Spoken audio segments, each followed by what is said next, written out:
Do the Right Thing is a special movie. It kickstarted Spike Lee's career, is an incredible commentary on the social climate of the time, and it showed us what we were in for when it comes to Lee's visual style, with it having some of the best cinematography of the 1980s, and it's all thanks to cinematographer Ernest R. Dickerson. So in today's video, I'm of course going to be covering the equipment Dickerson used, but also taking a look at the look, and then I'll compare it to a couple of other films from that time period and explain why it was so revolutionary.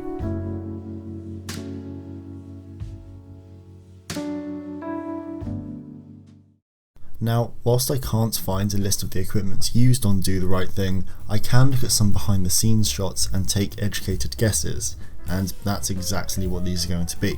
First of all, we know it was shot on ARRI, more specifically, the ARRIFlex 35BL4, and whilst I do see other cameras used, this was the most popular one across the board. Now, the BL4 is an updated version of ARRI's 35BL, released in 1972, but with the BL4 came a new viewfinder, brighter image in the viewfinder, and ARRI glow, which allowed the cinematographer to frame a darker scene a bit easier.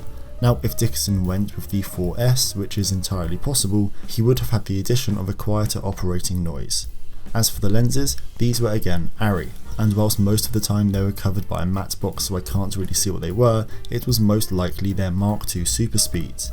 Now, these were released in 1984, and as we all know, Super Speeds are some of the most popular lenses on the market, with a beautiful vintage quality, subtle softness, and the ability to stop down to t1.3, it's hard to find a better set of lenses, unless you're going for a certain look. Now, I'm mainly going to be touching on Lee's staples here, as that is exactly what this film is made of, but it's also what many of his future films are made of. So to start off, let's talk about the mise-en-scène before we go any deeper, as whilst it's a major part of any movie, I feel as though with its prominence in this, I actually have to talk about it. Firstly, what is mise-en-scène? Well, in the simplest term possible, staging. I mean, it's really everything that goes into a shot, placement of the actors, the stage design, the visual theme, and really in most films it goes unnoticed to an audience, which is kind of the idea, as you don't want it to be distracting. But here you can't help but wonder, and that isn't a bad thing. Why does this guy have a cassette player around his neck? The umbrella is doing pretty much nothing here. Why do you need a boombox that comically big?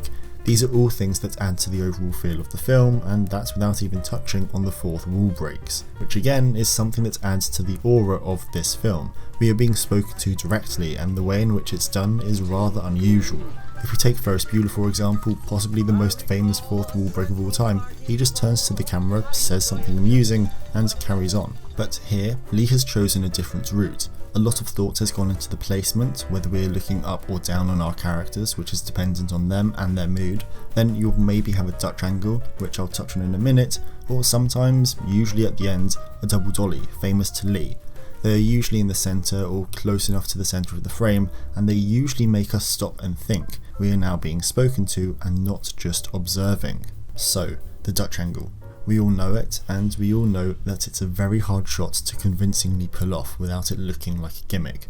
But Lee has seemingly mastered this, and not just in the way of action films from the era, but in a way that actually adds to the story.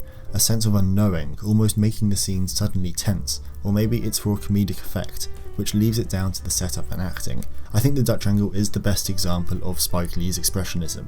Well, that and the double dolly, because it's allowed him to heighten the emotion and impact of a scene in a simple yet effective way. He now also has a shot that is famous to him, and it feels off when there are films without them. When it comes to the lighting style, it's safe to say that it's almost theatrical, albeit a lot less extravagant. But the long shadows, muted sunlight and strong haze make a really solid case for it to almost be called melodramatic. But in doing this, it allows for Lee and Dickerson to let the light play a character, much like how the camera does. Now, to bring your attention to one of my favourite shots from the film, we have the early morning sun. The redness of the curtains, beaming orange hue through the window, really sets the mood for what's coming up. So, the dolly shot.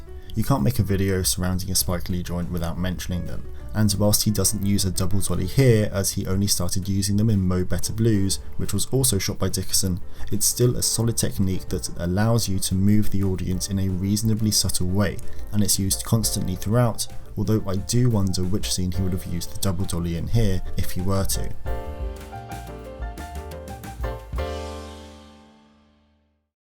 So I want to look at a few other films that are similar in the way that they have a distinct visual style.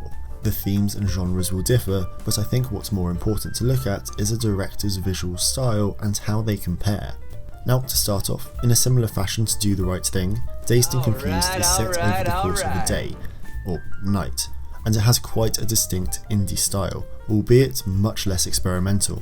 However, in being an indie film from that era, the filmmakers were able to experiment with lighting styles, composition, movement, but when it comes to comparing it to Do the Right Thing, we can see the heavy influences of the 70s and 80s, but also a really strong mise-en-scène that tells us a lot about the characters. Now, whilst Fear and Loathing in Las Vegas was released around a decade later, I'm still including it due to its distinct visual style, mainly the use of camera placement and perspective, as whilst there is interesting lighting and some brilliant movement, I can't help but correlate the camera placement to Do the Right Thing, and I'd go as far as to say that there may have been some influence, although it's more likely the two films took influence from the same sources, as the extreme low angles, centre framing, wide perspective and extreme lighting are just too similar.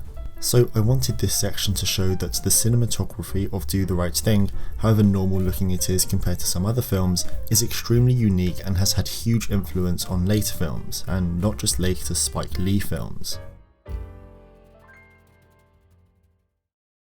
So, overall, Do the Right Thing was the first major stepping stone for Spike Lee. He had She's Gotta Have It a couple of years prior, but this really set us up for the Lee we see today. His tactful use of framing and perspective is something to admire. The way he and Dickerson used light in almost a theatrical way is telling to the style of the film, and whilst we didn't get that famous double dolly shot, we were given some exemplary shots with a dolly nonetheless.